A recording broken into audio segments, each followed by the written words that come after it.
Hello and welcome to Realty Buzz. If you want to know what's buzzing in and around the real estate industry, then this is the show for you. I'm Mansi Dave and let's get started with the updates for the day. The first story starts from the commercial capital of the country, Mumbai. Slum enclaves in prime localities of the city have turned out to be gold mines for private developers. In an irony of sorts, some of Mumbai's most expensive luxury residential skyscrapers have been built on slum land as a part of the state government's controversial slum rehabilitation scheme, popularly known as SRA. Let's have a look at it in detail. Mumbai, in the past and till date, has witnessed expansive and innumerable construction taking place in various slum pockets across the city. The slum sprawls are mainly located in south and central Mumbai, where high-end apartments sell for between rupees 25,000 and rupees 50,000 per square feet. India's tallest twin residential buildings, Imperial Heights at Tardeo in South Mumbai, were built as part of the slum rehab scheme. At Worli, a Ritz-Carlton hotel is coming up on the slum sprawl. 20 years after it was introduced to Ray House, eligible slum families free of cost in new buildings. The scheme has allowed builders to rake in supernormal profits. For those who have ventured into this scheme, the returns are phenomenal. But many prominent builders stay away from it because they do not want to deal with extortionist slum lords, political goons, and sometimes the underworld. The government's largesse is extra generous. The public land on which the slum is located is virtually given away for the pittance to the developer, who pays just 25% of the plot's ready-reckoner rate. The cross-subsidy scheme mandates that the developer who manages to procure consent of 70% of slum dwellers must rehabilitate them free of cost in new buildings in a portion of the plot. As compensation, the builder receives additional construction rights to build luxury towers and sell them in the open market. To entice high-net-worth income individuals to invest in properties on slum land, slum redevelopers and their marketing team go the whole hog. In Dardeo's MP Mill compound, a joint venture between a reputed construction and a well-known builder redeveloped a large slum on a hill into two 60-story residential towers. The shanties were demolished and around 2,500 slum families were accommodated into brand new buildings. Each family was allotted a 225 square feet tenement free of cost by the builder. Imperial Heights, built on the remaining portion of the slum land today, houses corporate honkos, bankers, top lawyers and expats. Some of the larger apartments were sold for over rupees 60 crore each. Here, domestic help are randomly frisked and tobacco, alcohol and more sinister objects. Facilities include a climate-controlled swimming pool, a gym, a restaurant, a cigar room, a convenience store and a banquet hall. At Any Basant Road, Worli, a 10-acre plot is probably the most lucrative slum redevelopment scheme in Mumbai at present. The developer rehoused 2,228 slum families in 14 rehabilitation buildings, each 10 to 22 floors high. Last year, hospitality giant announced Mumbai's first Ritz-Carlton hotel with 238 rooms on a portion of the Worli slum plot. The mixed-use development on the Worli slum plot also comprises a residential component comprising two wings, each 67 floors high. Last year, one of the high-value transactions involved actor Abhishek Bachchan, who booked a luxury apartment on the 37th floor of Skylark Towers for rupees 41.14 crore. The rate worked out to be rupees 1.06 lakh a square feet for the 3,875 square feet flat. Behind the upcoming Ritz-Carlton at Worli is another large slum project on a 10-acre plot redeveloped by Omkar, now described as Mumbai's biggest slum redeveloper. A premium residential project called Omkar 1973, comprising 3 skyscrapers, is coming up as part of the free sale component. The Sky Bungalow at Omkar 1973 comes with an envious view of the city and the Arabian Sea. The price of some of the Sky Bungalows are pegged at rupees 80 crore to rupees 100 crore each.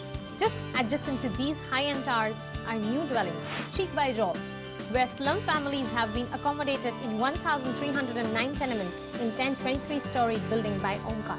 At J. Boricha Marg in Mahalakshmi, Lokhandwala, infrastructure backed the rights to redevelop a 7-acre slum sprawl and rehabilitate 10,000 slum dwellings. A luxury tower over 80 floors high has been planned on a portion of the land, and some flats were sold for over rupees 25,000 a square feet.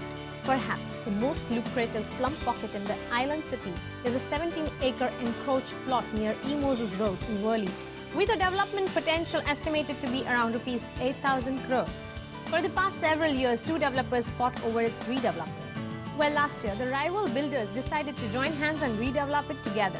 Large slum pockets along the Colaba-Cuff Parade coastline, where property prices are some of the highest in the city, are also expected to be redeveloped, soon with some prominent builders in the fray. In 2006, a division bench of Bombay High Court scathingly remarked that the slum scheme is a profitable business venture for builders, with the active backing of politicians. Builders have swooped down upon slum pockets located in areas where property prices are high while neglecting similar enclaves in non-prime areas. A property redeveloper said profit from slum projects are astoundingly high. He said that against an investment of rupees 300 to 400 crore for a large slum plot, the developer stands to make a profit running into a couple of thousand crores because of the government incentives. Real estate sources said the government must review its policy to hand over public land at the rock-bottom rate to the developer executing the slum redevelopment scheme. It must invite global bids to sell the land to the highest bidder. This will give a level playing field to all developers instead of a few who have resources to manage the system. Constituted by the state government in 1996 as a one-window agency to facilitate rehousing of eligible slum families with the help of private developers, the Slum Redevelopment Authority's sweeping powers to grant construction permissions and its alleged dealings with some well-connected builders have been raised innumerable times by housing activists with the government. IGBC said that India's growth has to be planned on green and sustainability principles. India is second in the world in terms of green footprint. The next story of the day comes from the NCR. An important constituent of NCR, Noida, has emerged to be the topper in the green building score in the region, reveals a survey. Showing the way to its neighbors, Noida has a maximum number of green buildings in NCR, occupying an impressive 7,64,513 square meter area. Gurgaon and Faridabad are way behind the green projects on just 5,80,962 square meter and 49,604 square meter area respectively. The survey by the Green Rating for Integrated Habitat Assessment, the national rating system for green buildings in India, has given the much-needed thrust to the green initiative of the Noida Authority, which recently announced an additional 5% floor area ratio to builders for green projects in the city. Nearly 60% of all ongoing projects in Noida are green. Chairman of Noida, Greater Noida and Yamuna Expressway Authority said that nearly 60% of all ongoing projects in the region are based on the green concept. They not only promote sustainable development but also offer smart living. We give an additional 5% FAR to green developers in the region. More and more developers are now coming with green group housing, commercial and IT projects. With an increasing number of developers showing interest in green buildings in Noida, the authority has roped in the separate agency for evaluating and approving design system of upcoming green projects in the city. At present, only buildings certified by the Leadership in Energy and Environmental Design, GRIHA, and Indian Green Building Council are considered to be green. Both government and the people have become sensitive towards sustainable development. The Noida and Greater Noida authorities are taking steps to encourage the green building concept. It's said that a building has a life of 50 years and a city around 500 years.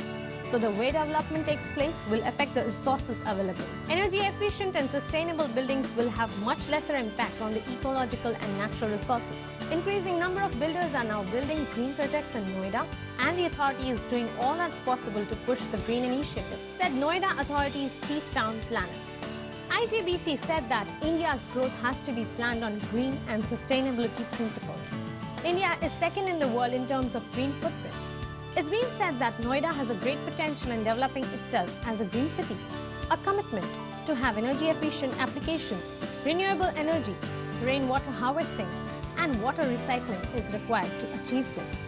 On this note, it's a wraparound for this episode of Realty Buzz. We will be back with more on this. Till then, goodbye, take care, and keep watching Spin TV.